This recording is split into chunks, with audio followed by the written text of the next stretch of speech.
This is a vlog telling you guys what it's like to be a part of Worlds from my perspective, and I'll just tell you how it's been going, and then we'll just wrap it up with the games towards the end, not going too much into detail. So a couple of weeks ago, they announced the on-air talent for Worlds, and I didn't even get announced in that. It wasn't a big deal. I knew I was going to go do it, so I just made my own little announcement.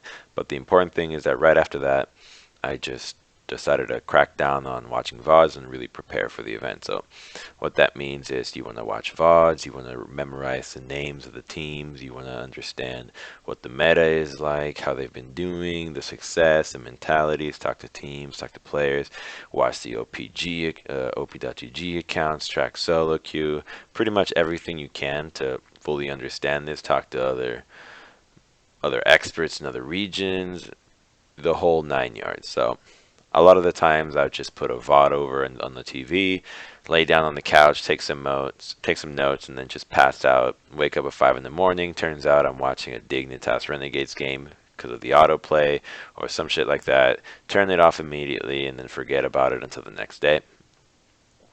And after a while of that, the Caster Bootcamp came around, and I'm sure that you guys have heard of that one, which is where they brought in all the on-air talent to LA for basically syncing up the understandings of the game so that everybody can learn from each other, right? All the experts from different regions. So that was really cool. And it was a whole lot of fun because you get to bring in so many different perspectives on the game. You get to hear what other pros or other experts think about what you cover normally, and you get to learn from them as well. And it felt a lot like being in university where everybody just shows up to a room and then you watch presentations, you joke around, you ask questions, you raise your hand. Hey, what do you think about this? What do you think about that? Uh, let's theory craft this. Let's look into this. Let's research that. And then you break, you have lunch, and then you come back, and then you do it again. And it can be really productive if done well. And I think that it was a good experience for getting some good team synergy and etc. But the one thing I will say is that I am kind of sad that Monty's not there. I had done Worlds before with him twice, and those were some of the most enjoyable Worlds experiences before. I think he has a lot to offer, and I think that I enjoyed working with him when I had the chance. So that kind of sucks, but what can you do? It is what it is. And then the nights out, we just all hang out, go have drinks, go to karaoke, go dinner, whatever it may be, go to the beach. So it was really enjoyable, especially since I don't get to hang out with a lot of these guys, the international guys. I don't see them very often. We're close friends, so it's enjoyable. After all that was done, all said and done, we get to go to San Francisco. And I'd been to San Francisco before. Everybody's flight was different. And then the first thing I do when I land to San Francisco, I go to the bathroom, and it turns out that for some reason they have a lot of used needles in the arrivals bathroom, which makes no sense to me how somebody even gets drugs to shoot up in that bathroom. But regardless, I'm not questioning San Francisco. And then I got to the hotel, and the hotel is fun because it has everybody in it.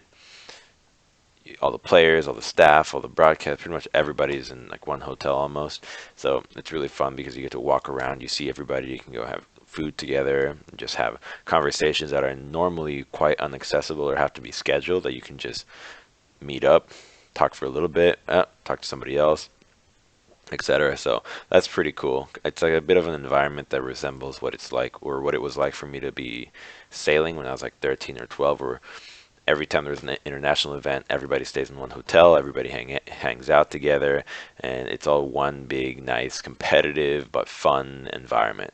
And that's what it is here. After that, get to watch some scrims from some teams, do some more preparation, check out the venue.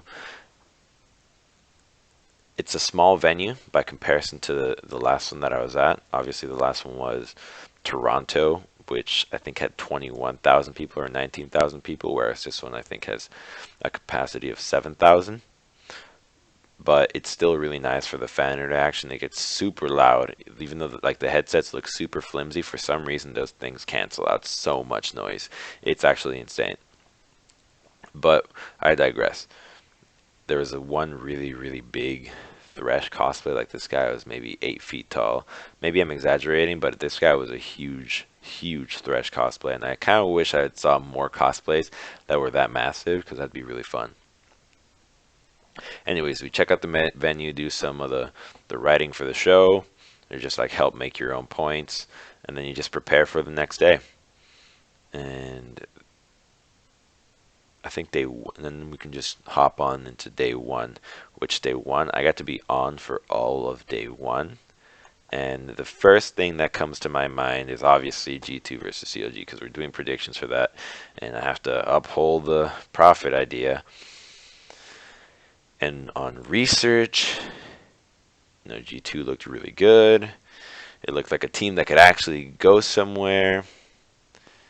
And then CLG, on the other hand, they've been slumping, yada yada, right? Not a great season, but they have international success. They always do well in the opening game. And then I was hearing that G2 was really nervous. So deep down, I was thinking CLG is going to come out and just win this game. Like I don't think G2 is going to know what's coming. They're just going to get hit by CLG because CLG plays fast and loose. And that's the word. They don't play fast and tight. They play fast and loose. Well, at least from what I remember, maybe they're playing a little bit better. But regardless, they play really fast, and that catches a lot of teams off guard. So I had a really good feeling that was going to happen. I spent like 2 hours just thinking in my head, what about this matchup? What about this matchup? Can this be possible? Talking to as many people as possible. But in the end, I don't know. I just couldn't give it quite to CLG because I didn't want to go off an intangible analysis, which was just like, hey, they always show up at international events. They always do well at this, which is hard to quantify here and hard to just say, hey, this is, they always show up. I didn't really want to do that. I wanted to just stick to more, these are the statistics, these is how the matchup goes, etc. So I'm not too worried about that because at least deep down I felt like my gut feeling was correct. So there's that, but it is quite disappointing from G2's perspective. And then, I mean, the other surprises were obviously, it was nice to see Albus Nox take a lead against Rocks, but right from that game is a little worrying. You don't want to see that team in an opening match fall behind at any point. If you're the super solid contender and you're falling behind, I mean, they said that they had jitters, right? They got a little nervous.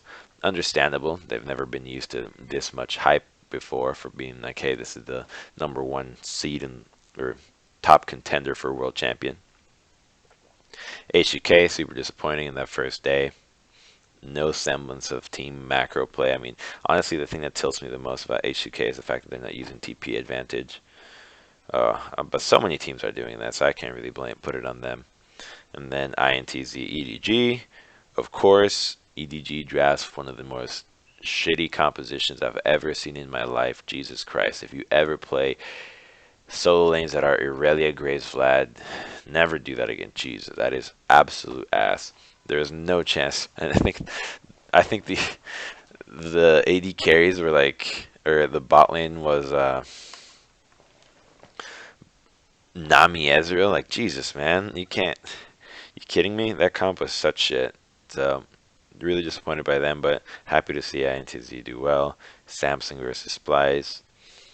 It kind of expected game. Nothing really stood out there. And then for the TSM RNG's team fight was really exceptional. A little bit crazy how they were doing in the early game, but TSM looked really good, especially Svenskeren. Svenskeren looked really good, but TSM in general was making a lot of sloppy mistakes, ignoring vision, ignoring some pathing, losing lane in weird ways. And I honestly, all the time, it's really easy and very accurate to just chalk up the first set of games to just like people have nerves, people have to get comfortable with the stage, people have to get comfortable in the tournament in general, and it never is the case that game one is really the tell of how good or bad these teams are. So it's nothing too worrying. I mean, people shouldn't put everything on the day one. It's obviously fun to joke around and get excited about it, but it doesn't really show anything. And let's see. And on to day two. I do not think I was on day two. But of course, if you're not on day two, actually, I was not on day two. And day two was really fun because while I wasn't on it, I just get to wake up, don't have to do anything for the show, so I can go there at whatever time I want. But I went there early because I wanted to hang out with the guys, watch the games together, and just kind of keep yourself a part of that. Make sure that everyone's up to date, and you can still learn more about the game from that way by watching it with other people around you that might have different perspectives, that might have something different to offer, and then you can just always go back and rewatch it and get those really in-depth individual points that one can figure out on their own. Let's see, SKT Cloud9. I mean, again, it seems like Cloud9 just drafted like complete shit, so nothing really was too shocking there. IMA versus Flash Wolves is just such a disappointing thing for Flash Wolves, not watching them be able to close. I was calling out the entire time, like, okay, they need to just take the mid lane turret. They need to just get pressure the side lanes, collapse onto mid, but they never did it. I think they took like 35 minutes to take down mid lane turret, if they did at all. So it really sucked that they weren't able to close, and it was really worrying to see. But I think that they've improved, but we'll save that for later. TSM versus Samsung, that was a joy to watch. TSM just fucking ass whooping them, but Samsung picking, again, complete shit comp. So it's kind of similar to what INTZ did to EDG. You pick a shit comp versus an actual strong composition, you're going to get whooped. It's no way around it. So I do think that that rematch, if Samsung drafts better, will be much closer. Then RNG versus Splice. I mean, Jesus, I think that was a game where Uzi just completely went off. That was kind of an expected game. I do think, of course, in the rematch, similarly to day one, there's still teams trying to figure their shit out, figure the meta out. But man, RNG looked really good. After those two games, I was like, wow, RNG looks really solid. I have high hopes for this team. TSM, all right, I can see them doing it. Oh no, SKT, right? Are they going to win it again? And then H2K INTZ comes around, and INTZ just loses landing phase horrendously. They had a sick draft, but played it poorly, really poorly. I mean, they fucking played it as poor as the homeless guys that yell at the street next to the hotel. It was that bad, but they'll bounce back. I think that it's just a team that thrives off of maybe the underdog factor, like CLG. If people don't believe in them, they'll do really well, and when people believe in them, they start losing. So I hope it's kind of weird. You want to publicly not believe in them, but deep down you just want to say, please do well, please do well, please do well. Because I love Brazil. I've been there, and my country of birth is Venezuela, which is right next to Brazil, so I can at least take some credit for that. I lived there for 14 years, so I feel like, if I had to cheer somebody, I mean, they look more like me than anybody else here, so there's that as well. And then EDG versus AHQ. EDG didn't look as good as I would have hoped they did.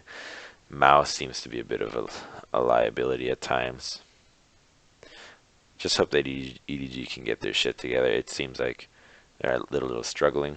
But regardless, I would just watch day two, so I spent a lot of the time just walking around the venue, saying hi to fans, taking pictures, just hanging out.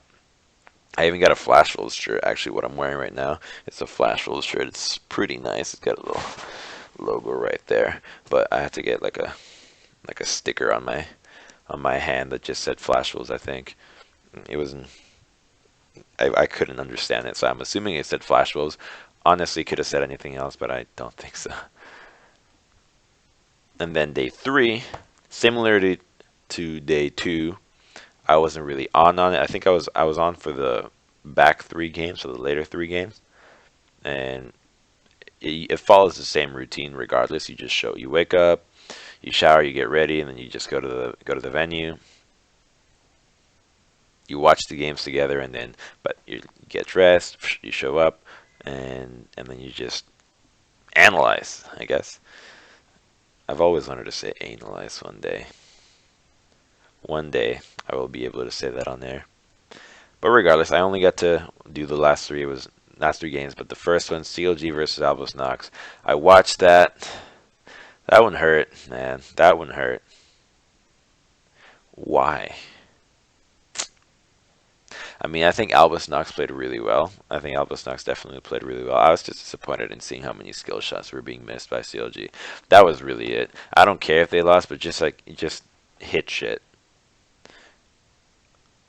Rocks versus G2. Man, I was really happy for this game. When I saw G2 go off, I was like, man, yes, this is what I want.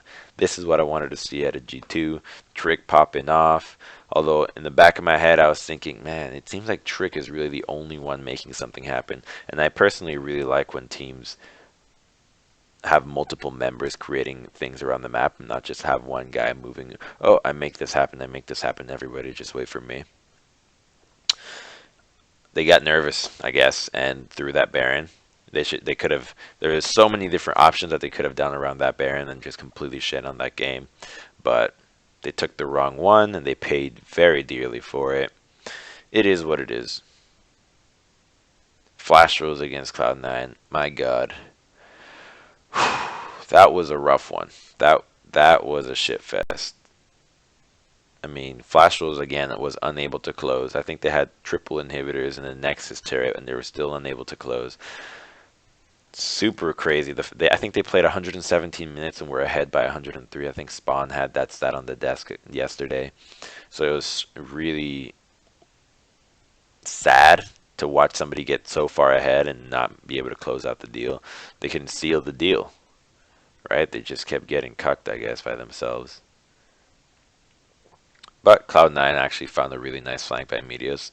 That was a really nice play at the end. I really am a huge fan of those plays when you have one guy just go solid snake channel high, and they probably hate it when you say that shit channel high. Regardless, going for that nice little kick flash was really good. And you could say to Varus like, oh, if that was Faker, he could have QSS flashed out of that and nothing would have happened. Yeah, he could have, but you don't expect that. If you see the play coming and you see Lee Sin ward hop in your face, you're like, oh yeah, I can totally do that. Anybody can do that. But it's a 70-minute game. You're tense. You're tired. You need to pee. You need to eat, etc. You like your ears hurt from the headset. You don't expect a Lee Sin to pop up behind you and kick the shit out of you.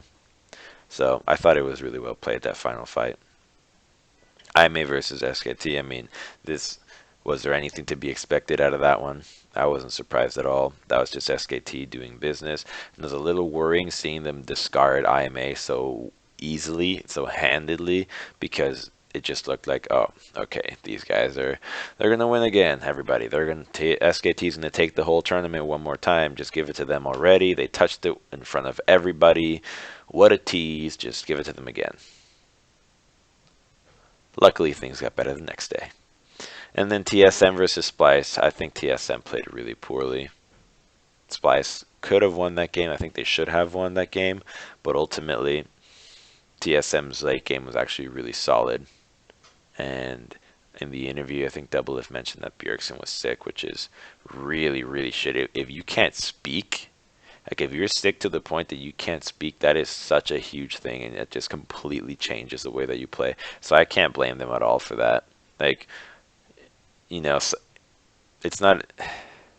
I guess you can see it as an excuse, but legitimately, there's really nothing you can do about it. If you've been practicing for an entire year with one guy being with two main shot callers and one of them is no longer there, you don't have anybody to bounce ideas off of. You don't have a voice that has a bigger influence in another part of the map.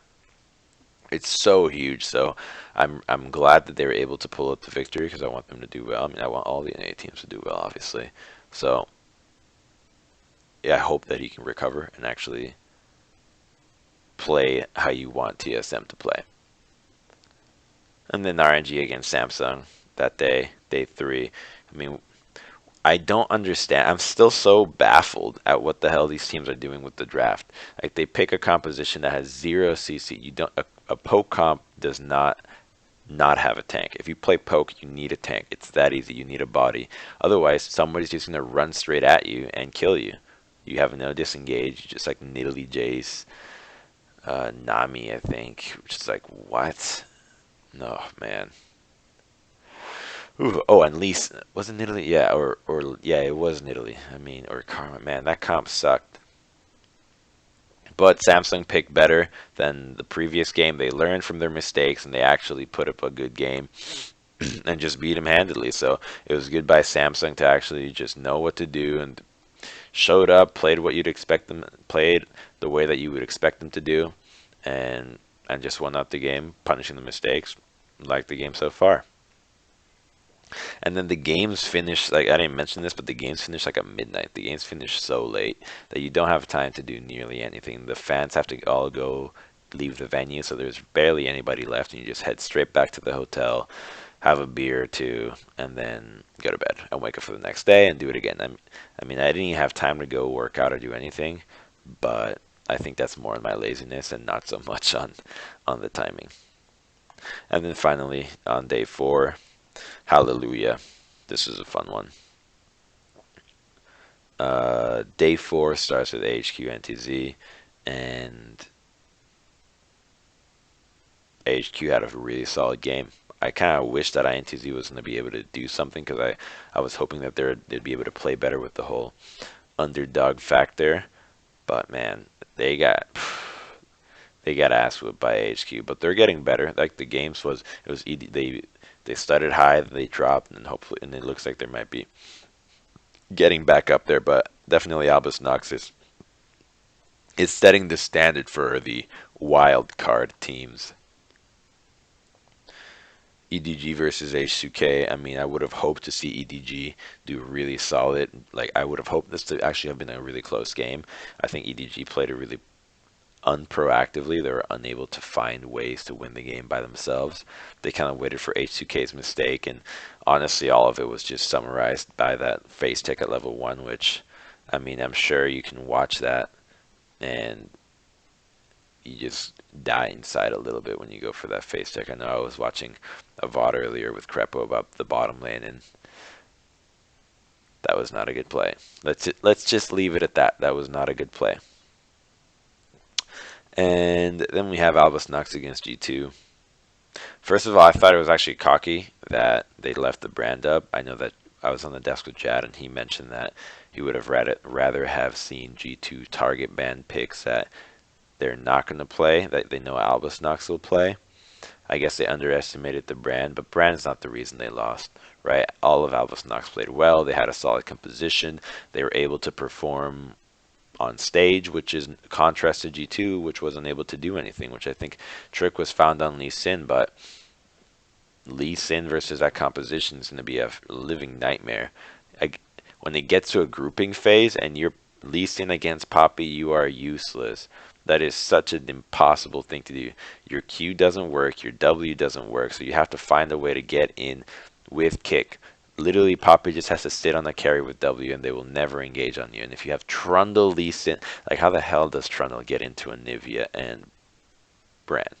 You don't. The answer is you do not. But they played it really well. I want to give a lot of credit to them. I was really impressed, particularly by their Baron calling when I think they picked perks off of an Anivia wall in mid lane with Poppy, and then they moved on to the Baron 4v5, and they knew how to zone out Lee Sin well. I think they weren't able to kill him, but they played that very, very well, and that was really enjoyable to watch because that's the kind of place where you would expect a lesser, God, I don't want to call them lesser, their LCL, or like I just use wildcard in quotations, a region like that to mess up. You'd expect them to fuck up there, but they didn't, and that was really good. I really, really enjoyed that play from them in particular. Jesus, I'm sorry, this camera is just going all over the place. So, good for them, but G2, I mean, starting 0-3, they have to go 3-0 next week, and it's not even a chance of making it out. Really sucks, especially since game 1 is against Rock, so if they lose that game, they'll probably just, I don't know, do you even try for the entire tournament? I'd imagine that if you would have lost the other games in your true form, you have no problem messing around. But since they lost so poorly, I think that it might just make them try harder to at least have a good showing, to at least whoop somebody in the group. We can always hope. And then CLG against Rocks, what can you say? I mean, what more can you say? See, one of the things that I don't want to do is I don't want to go into too much detail in terms of what the teams are doing and how I think that teams can be beaten, because I think that is just that can help out teams in ways that I don't want to be feel like I have any responsibility in affecting the outcome of those games. I mean, so I just leave it at the most basic, obvious level, as opposed to, oh, this is how they lost this, right? Like this is how they can be beaten, yada yada. So at least from what I saw from Rocks earlier in their game against G2, drafting Nocturne, way too cocky, like, and then drafting, letting our CLG have Aurelion. So like, what? Have you been watching any on NALCS? Like, I don't know. It's that easy to say. Like since MSI, like have they been watching anything and preparing for this? Like you don't let CLG have Aurelion. So that's it. It's that easy. Just do not let them have Aurelion. So they will play more aggressive with that pick than anybody else. They will just shit stomp the teams that have to deal with it. It's pretty much a perma ban, but for some reason they decided not to ban it. And to again, to the whole point of banning something that you're not going to play, why not just ban the Soul and let the Syndra go through when the previous Syndra performance was really lackluster? Beats me. Really frustrating to see those really cocky drafts. And man, if I see more of some of the stupidest bans, like Jesus Christ, Zach bans thrown left, right, and center. That's so dumb. Jesus. Anyways, but I suppose if you have nothing else to ban, it can serve the point of banning something that you know you're not going to play that the other team will. That you can just make it all meta. So there is that to it. So I guess I can't complain too much about that. SKT versus Flash was blank again, drawing blanks. Like that shit was sad watching the Olaf. But unfortunately, it's hard to actually find plays to make against Olaf when you have lanes that don't have incredible setup. I think Wolf was Karma, so you have Karma Sivir with Olaf, and you just need a lot of CC from your solo lanes at that point to make that comp work. But it's Cassiopeia Rumble, so you have no setup whatsoever. You actually have not a single stun except for Cassio ult, and that's only against targets running against you. So you can't pick anybody, and that shit tilts me the most when teams pick compositions that don't have any ways to make plays, to catch somebody, to punish a mistake. It's not about, oh, you need CC to, like, sure, you need CC to pick a fight, but CC is so important for actually punishing somebody from being stupid and out of position. If the best thing you can do to punish somebody is throw a Karma Q and an Olaf axe, they're probably going to be able to get away. Whereas if you have Elise, or if you have any other champion, I think Elise was banned in that game, or if you have like Lissandra, just any CC whatsoever, you can pick morons. You can pick people that are out of position. So I was disappointed by that. But Flash Wolves were finally able to actually close out a game, which I was worried that they weren't going to be able to do. But because if SKT played the way that you'd expect them to stall out games, I think that they would have won. Just reaching late game with Sivir Karma can like 1-2v5. But they did this. They just got caught out so many times in side lanes in the jungle for apparently no reason. Threw the game completely. Maybe they'll bring in Bengi. Who knows? Personally, I'm hoping they do. I like Bengi. I like the storyline of the right arm of God. I mean, the right arm is also the one that touches the dick. So, and then you have Cloud9 against IMA.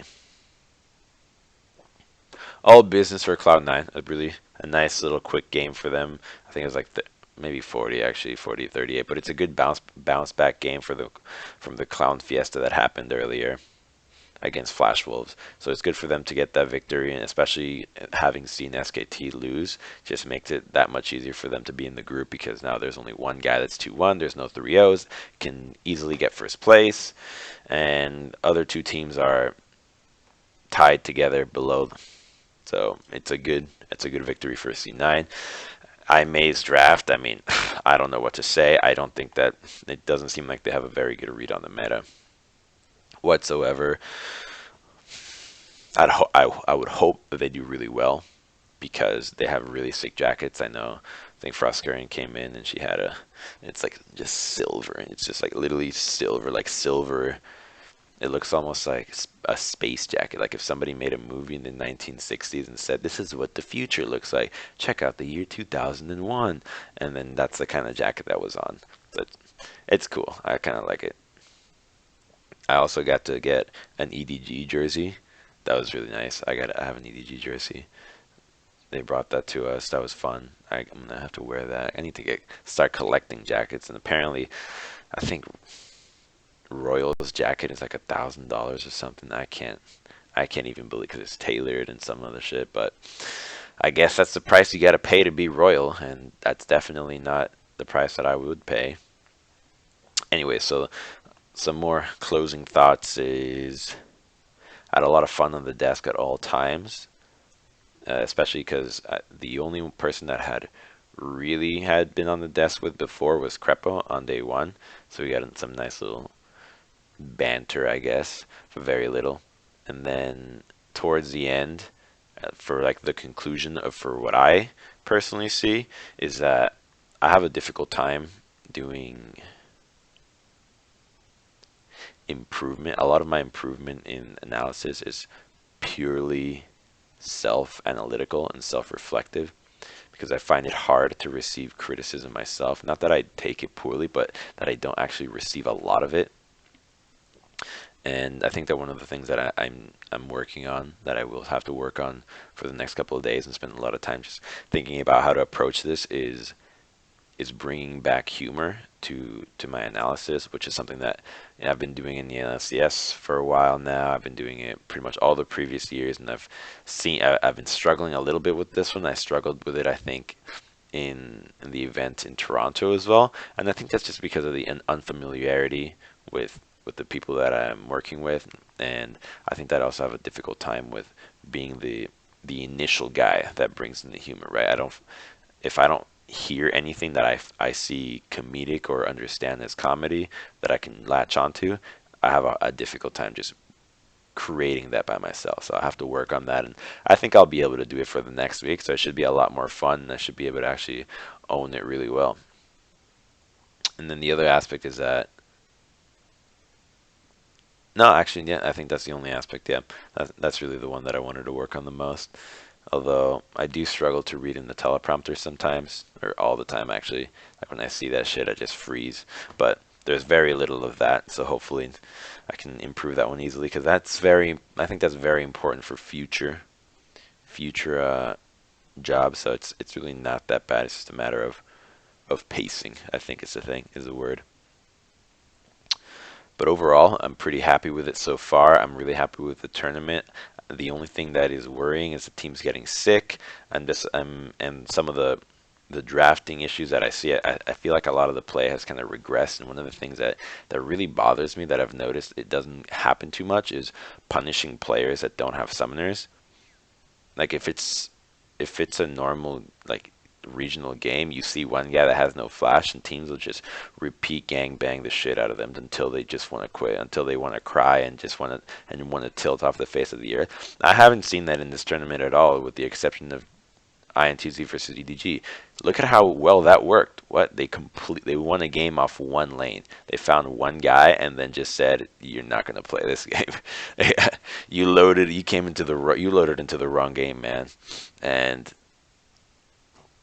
they did it. So I really want to see teams pick up that approach some more, because as a jungler, you know how easy it is to punish. I mean, I think one of the ones that I was really hoping would happen in the Flashfields SKT game was the Alistar, the support ally, blew Fakers, Summoners, blew Ghost and Flash with his own Flash. And they had Lee Sin with Flash, and I was like, oh yeah, this is it. They're setting up Lee Sin. Lee Sin's going to come in there, he's going to Muay Thai the shit out of him, and 5 minutes went by and no kick flash was used. Seems like a waste to me, right? It could have been played, but I think that the teams will improve a lot for this next week. I think that the second half is really where the teams really show up and say this is it, this is us. First week was just all smoke and mirrors, and I mean it's probably like some shitty cigar smoke that makes you want to cough up, but smoke and mirrors regardless. And the next week should be a lot better. and there's a couple of days that will be spent reviewing. I mean, at least for myself, I just spend them reviewing, go to the gym, sleeping, and watching more games, and kind of doing some self-reflection on the job. So I hope that this actually paints a good picture on what it's like. Probably not. I'm not very good at this, and honestly, it feels even a little uncomfortable sharing such a personal part. But if it is well received, then we might see some more. So I hope you enjoyed this, and we'll see you guys next time.